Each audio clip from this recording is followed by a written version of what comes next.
Jy luister na RSG Geldsaake met Moneyweb potgooi elke weeksdag om 7 namiddag.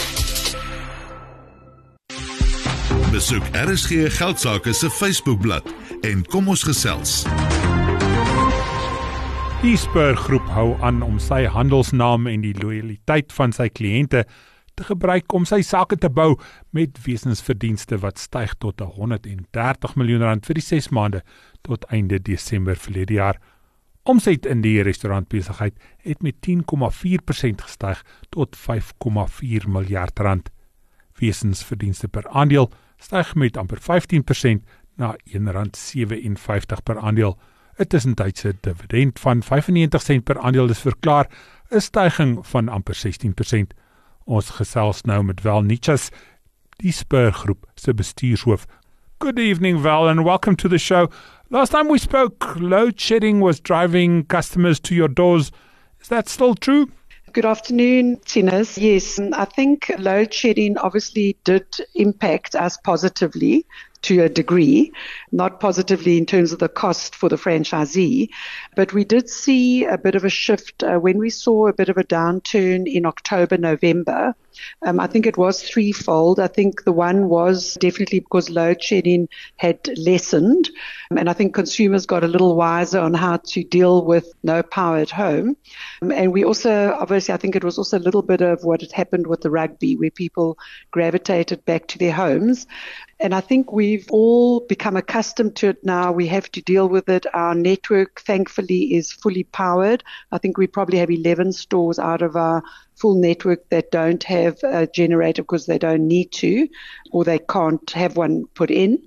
So I think restaurants are geared up. I think the challenge now is about the excessive use of generators, which is creating more maintenance and also perhaps in some instances having to replace them.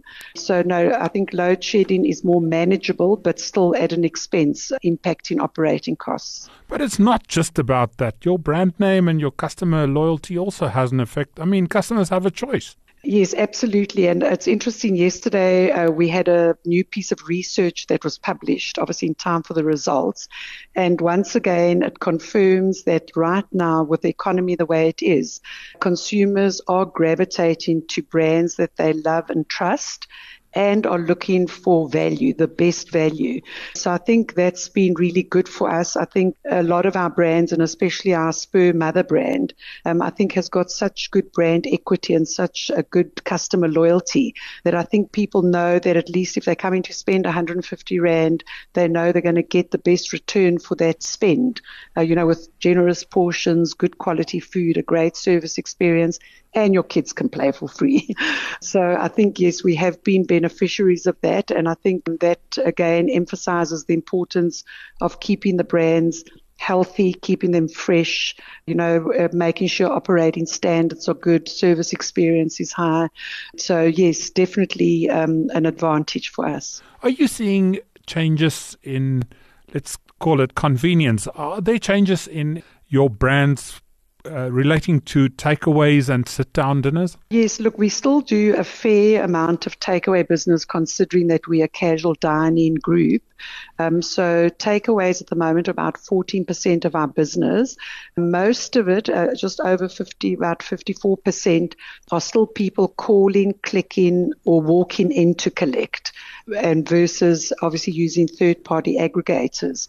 So convenience, I think, will be with us forever. I think consumers have just got to the ease of ordering on the move or ordering from home and having it delivered. I think the reason why we are getting a lot of people collecting, I think it's a bit quicker, and maybe sometimes they're not getting the best service experience from the third-party aggregators, and sometimes they don't want to pay those premiums because obviously you're paying for, well, sometimes it's free delivery, but you're paying a premium because it's obviously got a service charge.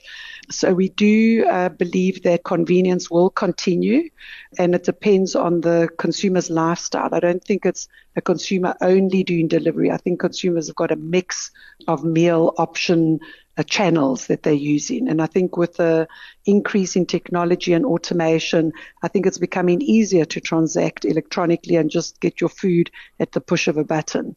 So I think it's here to stay, and it's about how we work with it to offer our customers a good experience. Well, are you seeing trends showing that customers have less to spend, maybe ordering something different from what they did in the past? There definitely is a shift. I think research is also showing that people are becoming quite particular about where they're spending and what they're getting for their spend.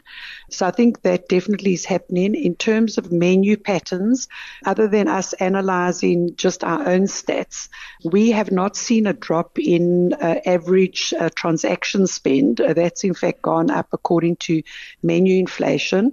But we do think, and we recently had a chat about one of the categories, we do think people are seeking something that is more of a plate full, tummy filler, so they're going for the meal that is not only perceived value, but is value. So a plate full of chips and onion rings and a nice healthy protein, a portion of protein.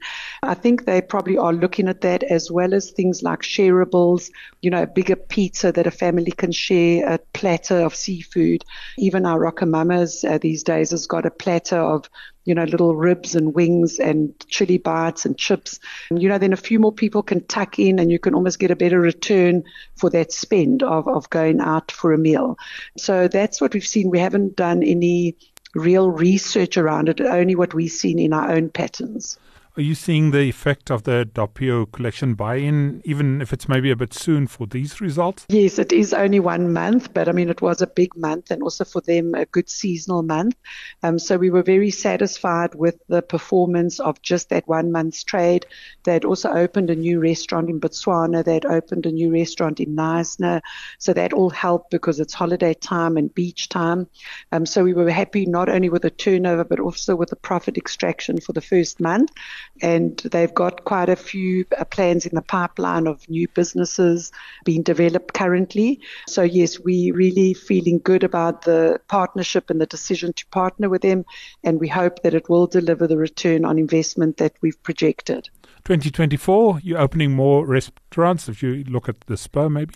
Yes, we've got quite a high target for the financial year, which ends June. So we are projecting 41 new in South Africa and 12 internationally. The South Africa target is high, but we're going to try. Also because we've got quite aggressive growth on Panarottis, but with the likes of John Dory's, we're already ahead of our target.